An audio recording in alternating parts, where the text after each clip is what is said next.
Aksi warga di depan gerbang perusahaan PT CKS dengan membawa sejumlah karton yang bertuliskan protes dan menuntut perusahaan pembuat panel tersebut untuk menghentikan kegiatannya. Hal ini dipicu lantaran diduga perusahaan tersebut belum mengantongi izin lingkungan. Sebelumnya pihak perusahaan yang sudah lama beroperasi itu telah didatangi Satpol PP. Selain belum mengantongi izin lingkungan dari warga, masyarakat merasa kesal karena tenaga kerja di perusahaan tersebut mayoritas bukan dari warga setempat. Kita punya tanah 1,5 hektar di Segabaya.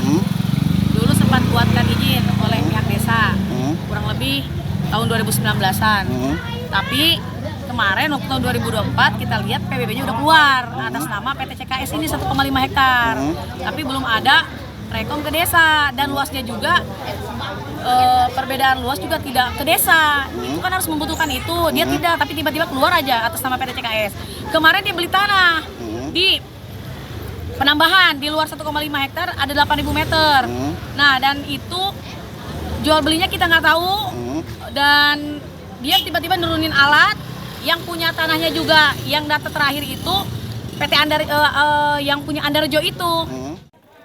Aksi warga yang berlangsung selama 2 jam itu membubarkan diri dengan tertib dan kembali ke rumahnya masing-masing. Dari Parung Panjang, Kabupaten Bogor, Suhanda Abriji melaporkan.